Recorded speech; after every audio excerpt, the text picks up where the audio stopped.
उसके बाद फरमाया गया हुस्न जो होता है ना, हुस्न ब्यूटी वो अट्रैक्ट करती है, अट्रैक्ट करती है खूबसूरत चीज। कुरान हकीम को अहसनुल हदीस कहा गया, हुस्न नहीं है, अहसन है, अट्रैक्शन है इसके अंदर।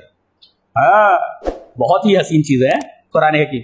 अल्लाहु नज़्ज़ला अहसनल हदीस किताबम मुतशाबिहम मतानिया तक़शइरु मिन्हु जुलूदुल लज़ीना यख़शौना रब्बहुम। अल्लाहु अकबर। कुरान हकीम की सिफात बयान की गई कि अगर कुरान हकीम को आदमी पढ़े समझ करके तो उसके रोंगटे खड़े हो जाते हैं, उसका दिल नर्म हो जाता है। तक़शइरु मिन्हु जुलूदुल लज़ीना यख़शौना रब्बहुम, अपने रब से डरने लगते हैं, उनके रोंगटे खड़े हो जाते हैं। और इसी तरीके से उनके दिल नर्म हो जाते हैं। ये इस कलाम की सिफत है और ये अट्रैक्ट करता है, इसलिए कि हुस्न ब्यूटी जो होता है ना, अपनी तरफ आदमी को अट्रैक्ट करता है, ये ब्यूटी की सिफत होती है। तो अल्लाहु नज़्ज़ला अहसनल हदीस, ये तमाम बातों में सबसे हसीन बात है और हुस्न अट्रैक्ट करता है अपनी तरफ। लिहाजा हमारा कलाम ऐसा है तो आदमी के दिलों को अट्रैक्ट करता है अपनी तरफ। कुरान हकीम पढ़ो, दिल उसकी तरफ मायल होता चला जाता है और जैसे जैसे कुरान की तरफ आदमी का दिल मायल होता है वो अल्लाह की तरफ बढ़ता रहता है, तकर्रुब हासिल करता रहता है, बढ़ता रहता है। अब एक बात बताने जा रहा हूं, लेकर के जाओ आज इस पूरी गुफ्तगू का खुलासा, पूरी तफसीर का खुलासा लेकर के जाओ, मुतवज्जे पूरी तरह। आयत पढ़ूं, अल्लाह किताबुन अंज़लनाहु इलैका मुबारकुल लियद्दब्बरू आयातिही व लियतज़क्कर उलुल अलबाब। अल्लाह तबारक व तआला ने कुरान हकीम की 3 सिफतें बयान फरमाई, एक तो मुबारक बाबरकत और एक बताया वलियतदब्बर तदब्बर वलियतज़क्कर तज़क्कुर। गोया के कुरान के नुज़ूल का मकसद 3 चीजें हैं, तबर्रुक, तदब्बुर, तज़क्कुर।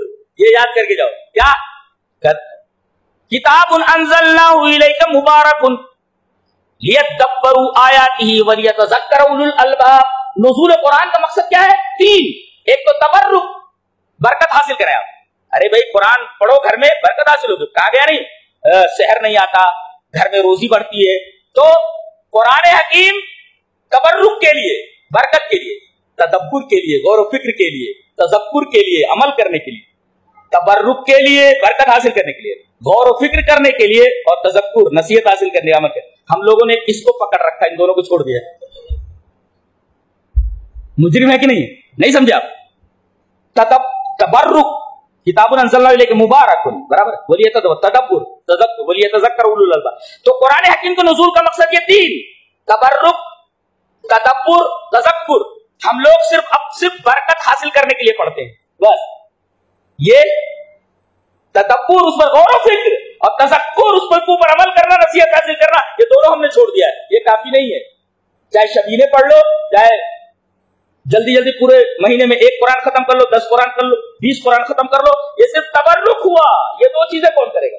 मुसलमानों ने इन 2 चीजों को छोड़ दिया है, इसी वजह से हर जगह लात जूते खा रहे हैं। ये दोनों चीजें छोड़ दिए कुरान के बारे में। लेकर के जाओ 3 चीजें, तबर्रुक, तदब्बुर, तज़क्कुर। तबर्रुक माने बरकत हासिल करना, तदब्बुर माने गौर करना और तज़क्कुर माने नसीहत हासिल करना। तो तबर्रुक हासिल कर रहे, तदब्बुर और तज़क्कुर रह ही नहीं गया। लिहाजा कुरान हकीम के नुज़ूल का मकसद आधा तीतर आधा बटेर होकर के रह गया, फायदा नहीं होता। एक दवा खा रहे हो, दूसरी दवा खा नहीं रहो। तबीब ने दिया है, टैबलेट दिया है, कैप्सूल दिया है, एक सिरप दिया है। अब क्या कर रहे हैं? सिर्फ टैबलेट खा रहे, सिरप और वो कैप्सूल तो खा ही नहीं रहे, खाली टैबलेट खा रहे, कैसे फायदा होगा? आधा तीतर आधा बटेर है कि नहीं है? ज्यादा कुरान हकीम से पूरा फायदा हासिल करने के लिए तबर्रुक के साथ तदब्बुर, तदब्बुर के साथ तज़क्कुर, ये तीनों चीजें जरूरी है, तब कुरान से खातिर का फायदा होगा। बिल्कुल नहीं। आप शबीना पढ़ लो, जब पूरा कुरान खत्म कर लो, कुछ हासिल होने वाला नहीं है। कितनी मेहनत कर रहे हो, मुसाला साया वसालत, ये रब दिन भर रटते रहते और उसके बाद वही रटन पेश कर देते। ठीक है, तबर्रुक है, बाकी और काम कौन करेगा? ये 2 नाकिस काम है, 2 मरहले तो और बाकी।